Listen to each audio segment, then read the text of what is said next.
can just hang on that button. It's force of habit from work. So it's tear down.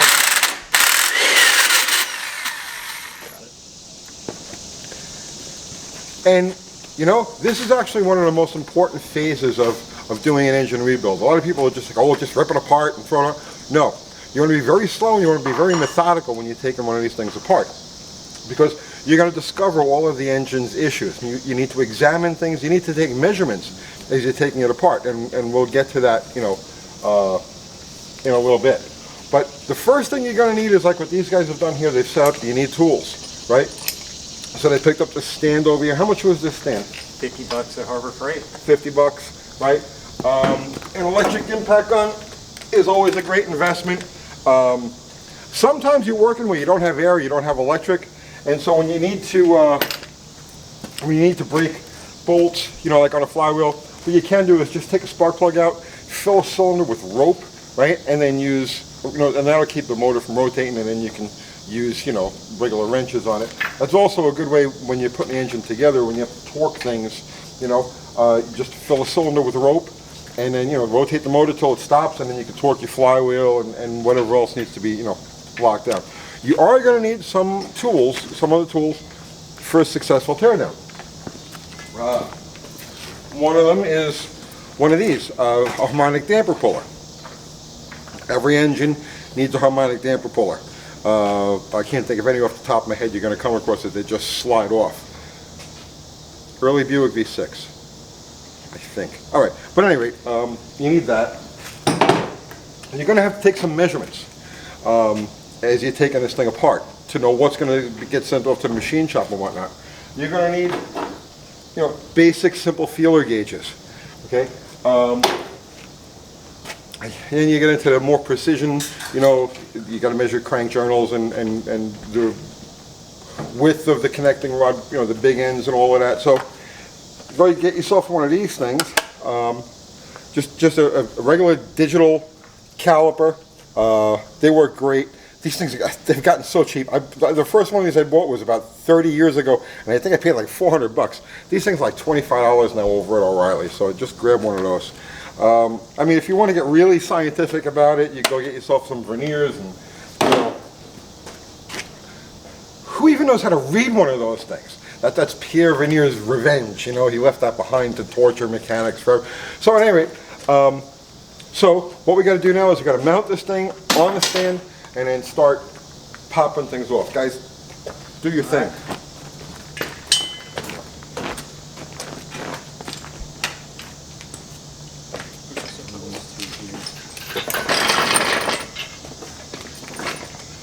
Okay, the easiest way to do this, Lower it. no, look, pop this off of here, right, take this off of here, and then bolt, slide that out, bolt it to the motor, and then pick this up and stick it on the back. Gotcha.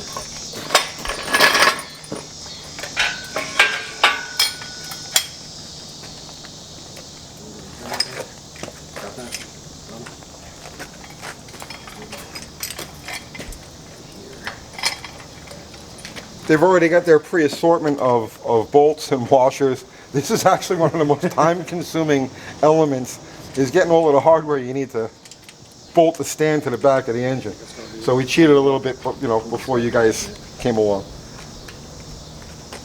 That doesn't look like it's going to go. No? No. You need more? Well, it's just going to... Oh, I got you. You see what I'm saying? Yeah. Okay. This is going to be pretty cattywampus. All right, that's good. Let me grab my other bolt here.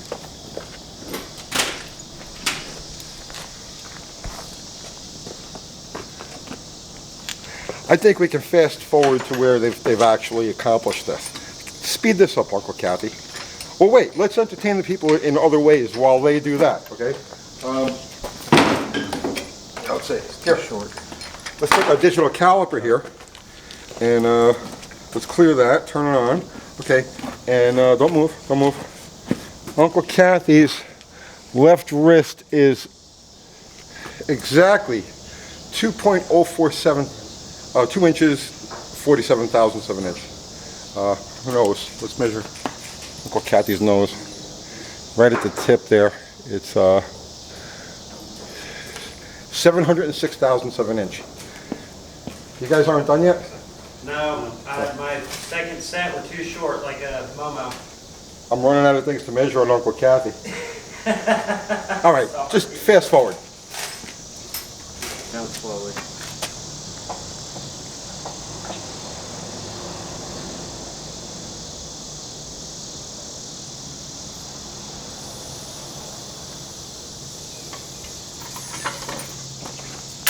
All right, so that's pretty much upright. Come down a little bit more. All right, wait, hang on, this is foot.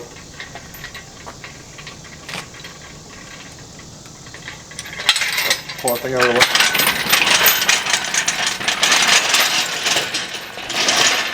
All right, so start popping that valve cover off. You want to do this. People right away want to rip out, use the electric impacts and whatnot. Really, you should take these things apart using hand tools. Go easy, you know what I mean? Go slow. This way you could feel if a bolt is tight, if it's a little weird, you know what I'm saying?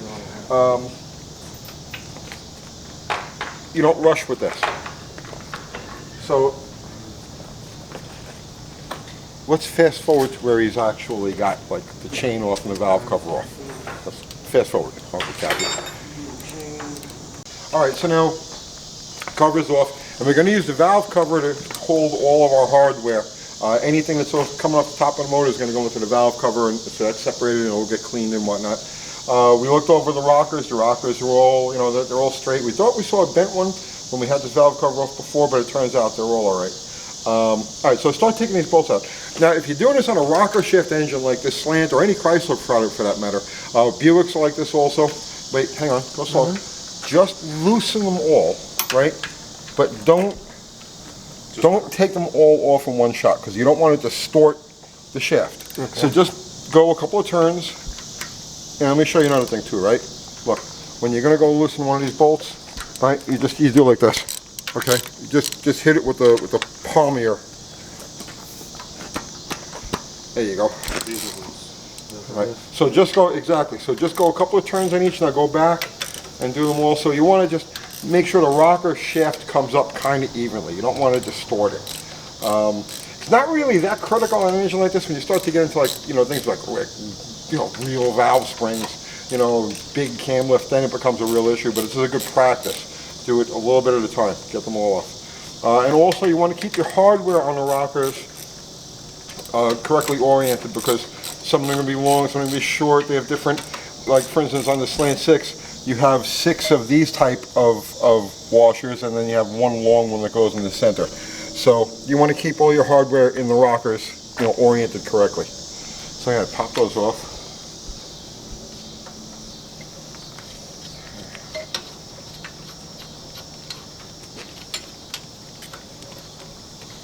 All right, now just take the rocker shaft and lay it in the valve cover.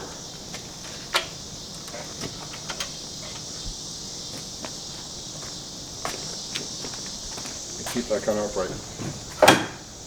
Now the push rods. Okay, push rods, don't worry about what order the push rods are in. They can go in or out anyway. A lot of people are like, oh, the push rod's got to stay with it. No, don't worry about it. Just pull all the push rods out, throw them in the valve cover. And the only place where it's kind of acceptable to use an impact gun when you're taking a motor apart is on the head bolts. So if you guys want to grab the impact.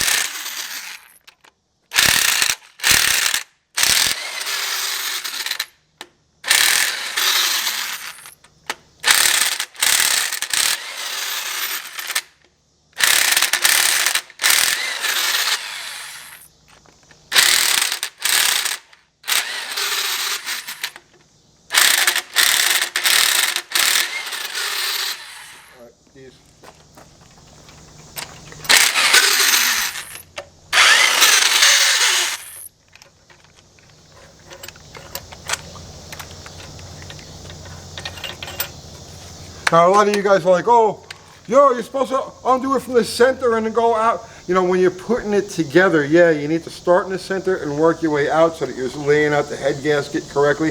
But when you're taking it apart, don't worry about that order. All right. So take all these head bolts and lay them in the valve cover.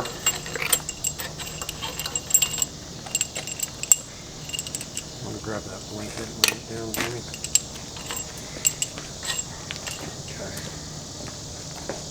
And do a pinch bar.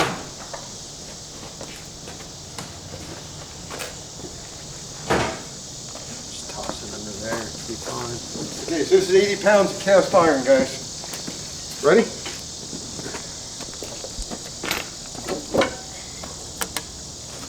Okay, so lay that down upside down on the blanket. And let's see what we got in here. Okay, this engine is in amazing shape, but these cylinder walls are all beautiful.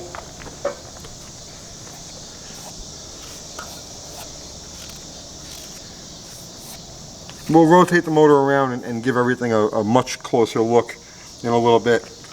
But you could see where this line right here is just above where the the pistons are, the rings are scraping. So that's, this engine is in really good shape. Now some of these you'll pull them apart and you'll see all sorts of lots of witness marks from the rings and whatnot, lots of taper. But this engine looks like this is going to need just a hone and whack it back together again. All right, let's get the oil pan off. All right, So we got the pan off and everything looks pretty decent in here. This is the oil pickup. The screen looks okay. There isn't a lot of stuff in there, but here, come down to the oil pan itself. We have a lot of this gray gack in here, and there's a couple of there's some metal chunks in there also. So you really want to give this stuff a good looking, Now this is more than likely just normal material that's come off the cylinder walls over the last 50 or 60 years that this engine's been in service. But in addition to that gray sludge, I'm also picking up little pieces of hard stuff, metal chunks, but we'll get to that in a minute. I want to show you guys something that you need to do at this stage of the game before you go any further. Is we need to measure the rod, the side clearance on the connecting rods. See, this is an important oil control thing. When you've got too much play or too much of a gap between the rod and the journal or the crank here, oil just pisses out. So there's a spec for this, and each engine has its own specification. So at this point, what you want to do is, hold on there. Where's that feeler gauge?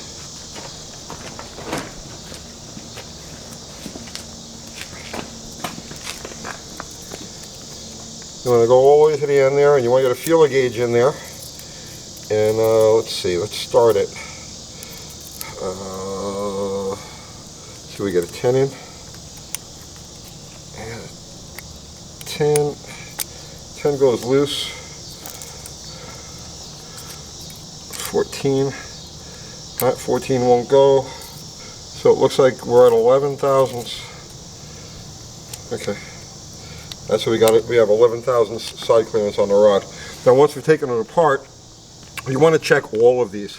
You want to make sure that they're all basically in that range. Because if there is wear here, if the rod is worn, you're going to want to change the connecting rod. If the crank is because this isn't something you can make up with a bearing. This is something that's this is a fixed relationship. So, and on a V8, you'll have your two next to each other, the two rods next to each other. So you would do the same thing. You put some oil to one side, and you get your measurement between the rod cap and the crank cheek. So we'll just go ahead and measure those. This one looks a little on the loose side right here.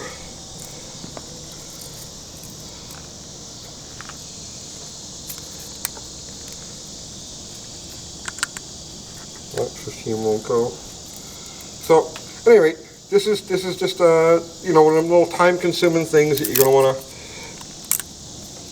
This one's right at 12. All right, so we'll go through all of that and check that against the published spec. You can go online. If you got the service manual for your engine, that measurement is going to be in there. You can go online and look it up. Now there is one other relationship here too, and that's the thrust bearing.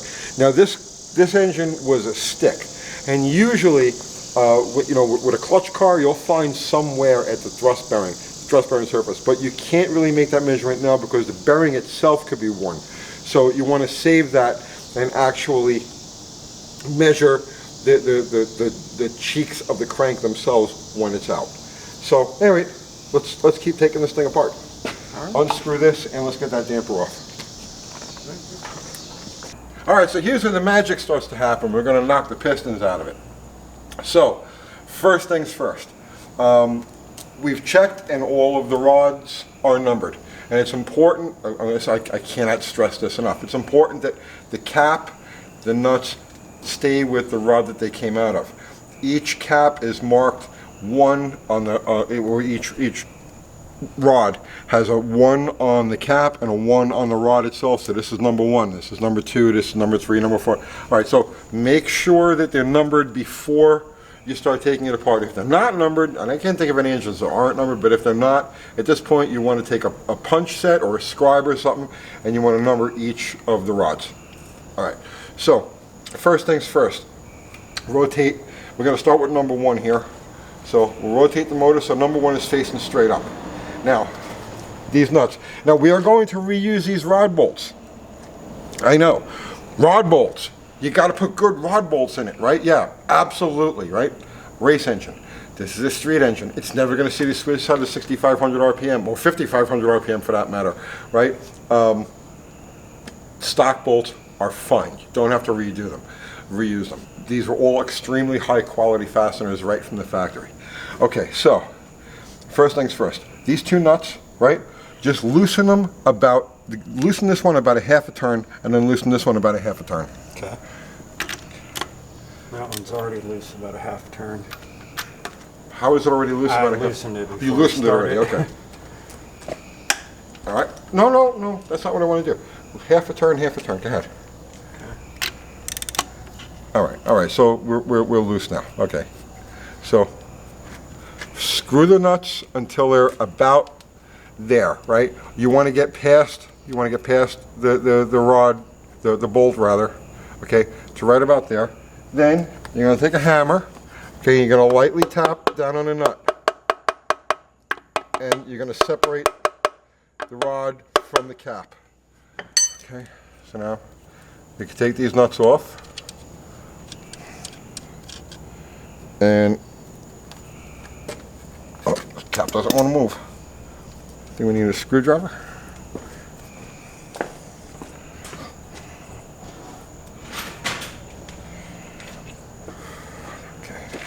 That's not exactly the kind of, that's all right, that's okay. Gonna be said. That's all right. You just want to gently, whatever you got to do to get them separated here.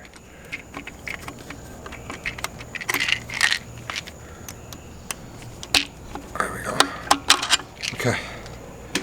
And the bearing stayed on the journal. But this rod is in beautiful shape. The rod cap's in beautiful shape. Let's fish this thing out of here. Yeah. Okay. And the journal is in beautiful shape. Now,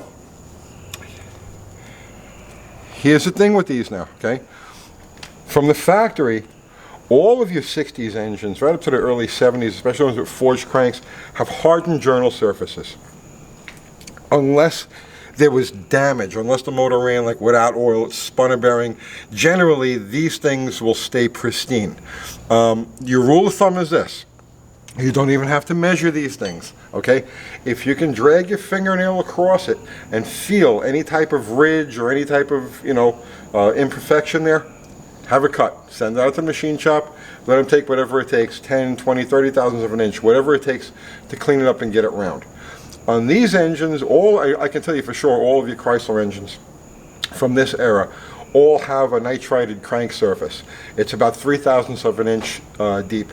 Now, if you do send this crank out to be cut, you lose that hardened surface.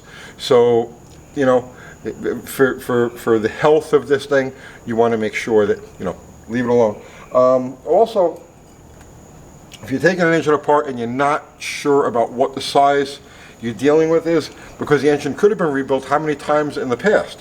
If you look on the back of the bearing shell, see if we can find, I have my glasses on. Here, see if you can find the number.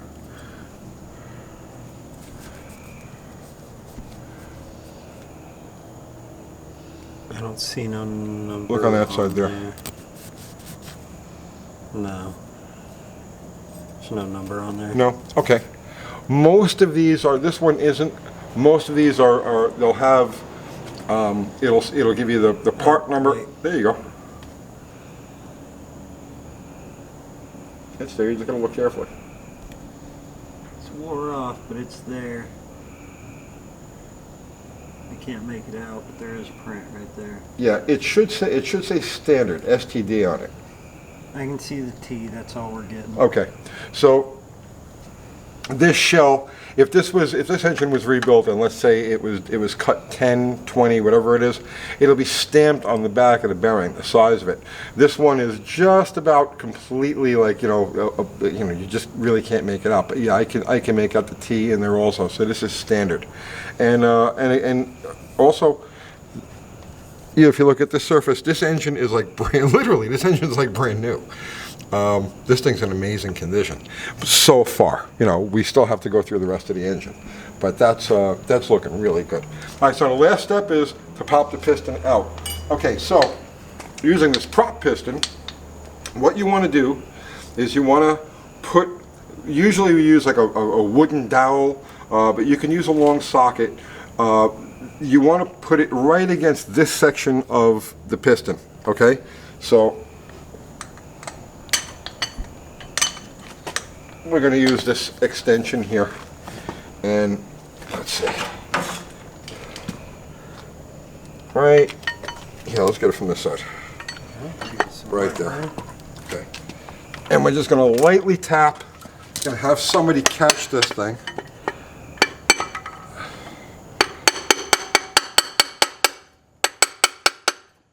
Don't beat on it, you know, no big wax, just tap it.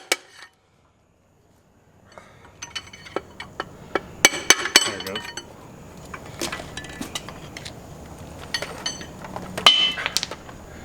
And there's your piston and rod assembly.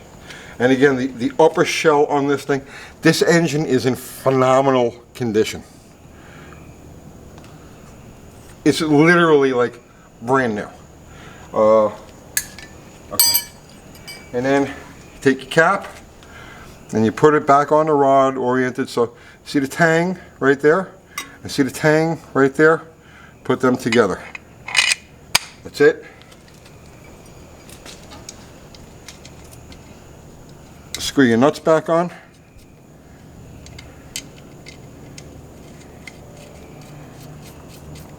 And put that on the side to be cleaned. And that's it for that. So now we'll continue this process through the rest of the engine, get the rest of the rods out of this thing. Again, like we said before, making note of the side clearance between the rod and the crank cheek. Okay. All right, so now one of you guys get the front cover off and the other guy get these caps off of here. While they're doing that, I'll show you another thing you want to check while you're, you know, at this, taking the whole thing apart. Head bolts. You know, bolts are a spring, okay? The way this thing works is by actually stretching. That's where the clamping power comes from. So, you know, at some point, these engines, a lot of them are 40, 50 years old, 60 years old. You don't know how many times they've been rebuilt or by who. So one of the things you want to do is you want to check stretch on these. Now, you could do it one of two ways, right? You could check, you know, using the caliper this way, right? Or what you could do is measure the shaft of it and make sure that the shaft is all the same width. If you find that it has, if it's divoted in, if it's got like a narrow spot, it means the bolt is stretched and it's played out. So check all of those. If they're all okay, if they're all, you know, the same length and none of them have any, you know, indents here, you can reuse them, save yourself a few bucks down. All right, so they're taking that apart. Does this come off here? I don't know what to do with myself, like when I'm not doing this stuff. Yeah, this is weird. Yeah, that's the rear main seal. Pop that, throw that in the oil pan, and then I'll get cleaned with the rest of the stuff. All right. And then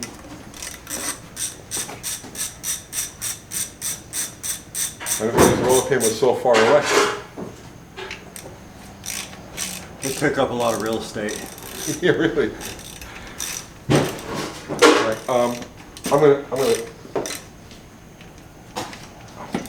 Okay, so grab the impact gun and knock these off. Now the main caps, almost all main caps have the number of the cap cast into it. So here we have, if you can see it, there's a number 1, here's number 2, here's number 3, number 4. So you never have to worry about numbering the caps. They're already there. The caps absolutely have to go back in the spot that they came from. Yeah, make noise.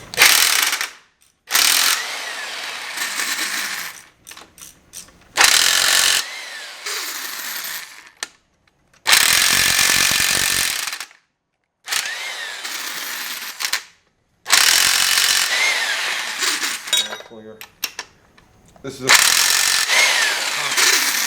5/8. 5/8.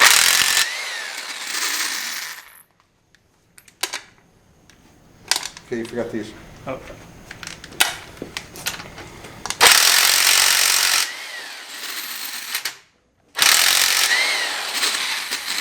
Okay. So now, to separate these, just give them a tap on the side, and they'll pop right up.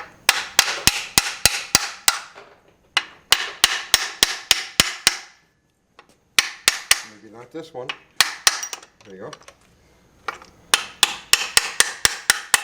Okay, so take those caps and throw them in the oil pan.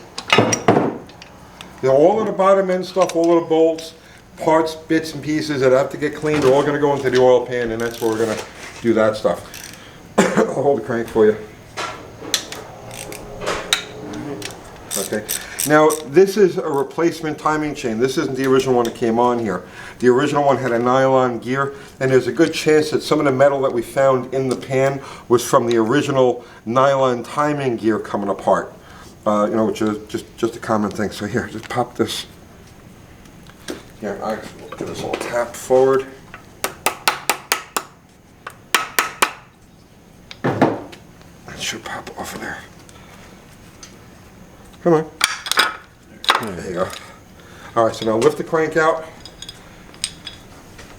and stand the crank up. Never lay a crankshaft down when it's not in the engine. So put it over here, and we're going to inspect that afterwards. And then the only thing we have left here is the cam. So we're going to be gentle taking this cam out, because if we can reuse the cam bearings, we're going to. And I can see already that this cam has got some serious wear to it.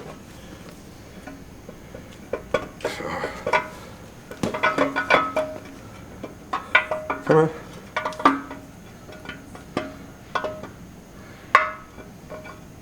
Okay. Just stick that on the side. And that's it for disassembly. Now what we're going to do is we're going to give everything just a light cleaning, right? And then the next step is to go through this whole assembly and see what needs to be replaced, what needs to be cleaned, what needs to be machined, and then we'll take you through all of those steps. So, we good? Yeah? Awesome. That was good. Awesome. All right, guys. We'll see you tomorrow.